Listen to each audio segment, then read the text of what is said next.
जय जोहार दोस्तों, स्वागत है मेरे YouTube चैनल में। जैसा कि आप सबको पता होगा, मैं अपने चैनल पे छत्तीसगढ़ के जॉब से रिलेटेड वैकेंसियों की अपडेट देते ही रहता हूं। तो आपको इधर उधर भटकना नहीं है, आपको जो है सारे छत्तीसगढ़ के जॉब से रिलेटेड जानकारियां एक ही जगह पे पानी है, तो मेरे चैनल को सब्सक्राइब करके रख लीजिए। तो आज मैं लेके आ गया हूँ आप लोगों के लिए एक नई भर्ती, जो कि है कार्यालय जिला शिक्षा अधिकारी राजनांदगांव के द्वारा निकाली गई है। ठीक है, ये स्वामी आत्मानंद की जो है स्वामी आत्मानंद के लिए जो है वैकेंसियाँ होने वाली हैं। ठीक है, स्वामी आत्मानंद स्कूल के लिए इसमें जो है आपका जो है शैक्षणिक और गैर शैक्षणिक पद दोनों हैं। ठीक है, तो इसको जो है वीडियो को पूरा लास्ट तक देखिएगा। मैं इसमें पूरा डिटेल में बताऊंगा कि आपको जो है चयन प्रक्रिया क्या होगी, किन किन पदों पर भर्ती निकाली गई है। ठीक है, पेमेंट क्या होने वाला है इनका, और ये जो भर्ती होने वाली है ये जो है ये संविदा भर्ती होने वाली है। ठीक है, तो चलिए शुरू करते हैं। ठीक है, देख लेते हैं।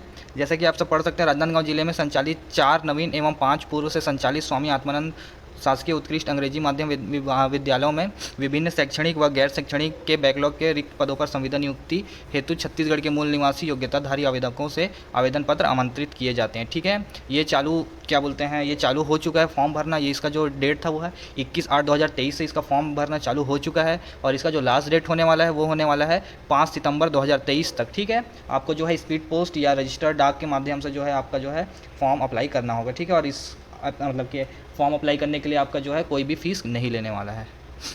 चलिए देख लेते हैं। जैसे कि आप सब देख सकते हैं, व्याख्याता वाणिज्य।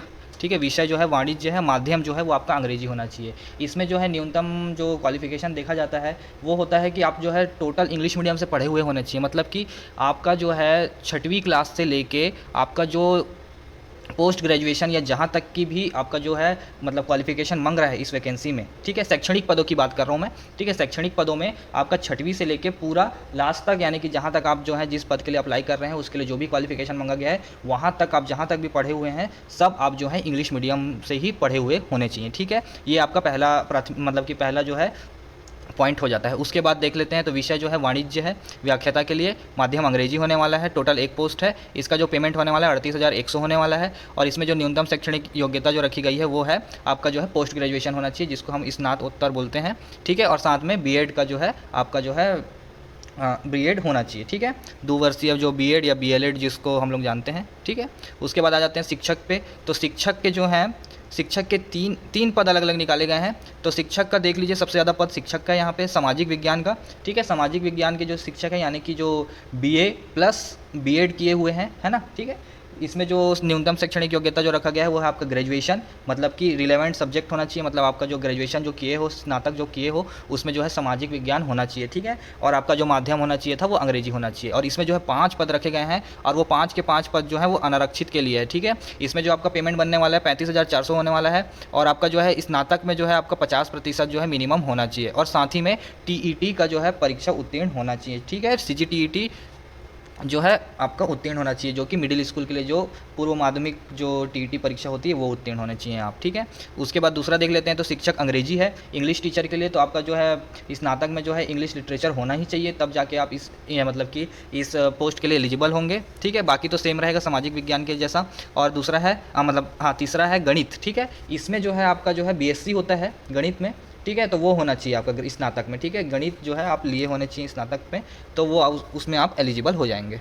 उसके बाद देख लेते हैं सहायक ग्रेड 2 और सहायक ग्रेड 3 का भी एक पद है ना। 2 पद रखे गए हैं, एक सहायक ग्रेड 2 का एक पद है और सहायक ग्रेड 3 के एक पद है। ये दोनों जो है अनारक्षित पद हैं। सहायक ग्रेड 2 का जो पेमेंट होने वाला है 25,300 रुपये होने वाला है, और सहायक ग्रेड 3 का जो पेमेंट वाला है 15,900 सॉरी 19,500 रुपये होने वाले हैं। ठीक है, आपका जो सहायक ग्रेड 2 के लिए जो न्यूनतम क्वालिफिकेशन रखा गया इसमें माध्यम नहीं है। ठीक है, ये बात ध्यान रखिएगा, ना ही हिंदी ना ही इंग्लिश, आप जिस भी माध्यम से पढ़े होंगे आप इसके लिए एलिजिबल होंगे। ठीक है, तो इसमें देख लेते हैं आपका न्यूनतम शैक्षणिक योग्यता जो है मांगा गया है वो है आपका मान्यता प्राप्त बोर्ड से न्यूनतम 55% अंकों के साथ हायर सेकेंडरी। ठीक है, यानी कि आप 12वीं पास होने चाहिए, आपका जो 12वीं में जो मिनिमम परसेंट है वो 55% होना चाहिए। ठीक है, उसके बाद है आपका किसी मान्यता प्राप्त कंप्यूटर मंडल या संस्था से 1 वर्षीय डिप्लोमा, जिसको हम डीसी पीजीडीसी आईटीआई कोपा के नाम से जानते हैं, या आपका बीसीए या बीई किए हुए भी हैं आप, तो भी आप जो हैं इसके लिए एलिजिबल होंगे। ठीक है, और उसके बाद डिप्लोमा, और उसके साथ साथ आपका जो है टाइपिंग में 5,000 शब्द प्रति घंटा की जो गति है वो अनिवार्य होनी चाहिए। ठीक है,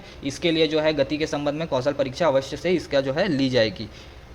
तो चलिए टोटल आपका जो है एसटी के लिए 3 पोस्ट निकाले गए हैं, नहीं सॉरी एसटी के लिए 3 पोस्ट निकाले गए हैं, और अनारक्षित के जो है वो टोटल 9 पोस्ट हैं, और दोनों मिला के हो जाते हैं आपके टोटल 12 पोस्ट निकाले गए हैं।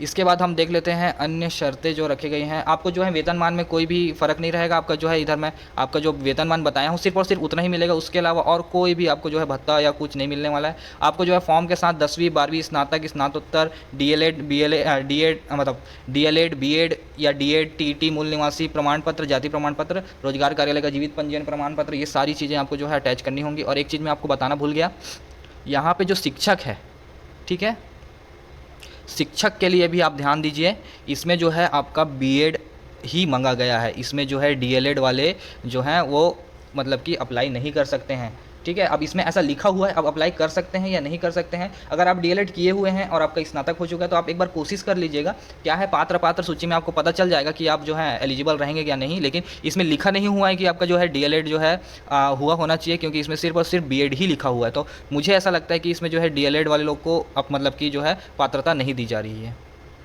उसके बाद आ जाते हैं नीचे, तो इसमें देख सकते हैं आपका जो चयन प्रक्रिया जो होने वाला है, मेरिट लिस्ट जो बनने वाला है वो बनने वाला है कैसे। व्याख्याता के लिए जो है स्नातक में 40% जुड़ मतलब कि स्नातक का जितना भी परसेंट रहेगा आपका उसका 40%, और स्नातकोत्तर में जो जितना भी परसेंट बना है आपका उसका 60%, ठीक है।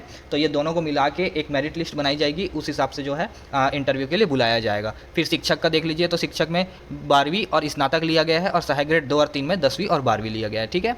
इसमें इसी हिसाब से ही आपका जो है व्याख्याता और शिक्षक के लिए तो आपका कुछ नहीं होने वाला, आपका जो है सीधा मेरिट लिस्ट बनाया जाएगा। मेरिट लिस्ट के आधार पे आपको जो है मतलब कि ये आपका इंटरव्यू के लिए बुलाया जाएगा। इंटरव्यू में आपको जाना है, इंटरव्यू आप पास कर लेते हैं तो आपका जो है सिलेक्शन हो जाएगा, ठीक है। और सहायक ग्रेड 2 और 3 की बात करें तो इसमें भी मेरिट लिस्ट ही बनाया जाएगा, 10वीं और 12वीं का जो परसेंट है उसको मिलाकर, ठीक है। लेकिन इसमें जो है आपको पहले कौशल परीक्षा के लिए बुलाया जाएगा। तो कौशल परीक्षा में आपको पहले उत्तीर्ण होना होगा, उसके बाद आपको जो है टोटल जो है मतलब कि कौशल परीक्षा के बाद आपका डॉक्यूमेंट वेरिफिकेशन होगा, डॉक्यूमेंट वेरिफिकेशन के बाद ही आपका जो है ज्वाइनिंग दिया जाएगा।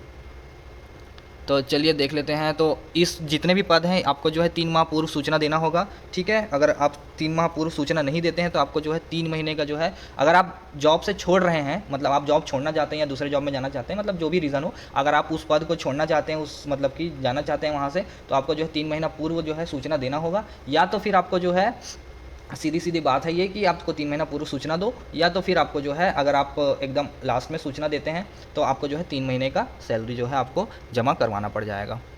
उसके बाद और देख लेते हैं कुछ महत्वपूर्ण जानकारी होगी तो हाँ, और ये जो पीडीएफ है ये आपको जो है राजनांदगांव के जो ज़िले का जो ऑफिशियल वेबसाइट है वहाँ से मिल जाएगा। और ये आपका जो है प्रारूप है, ये इस प्रारूप को आपको भरना है, ठीक है। इस प्रारूप को भर के आपको जो है लेटर पोस्ट करना होगा, ठीक है ना।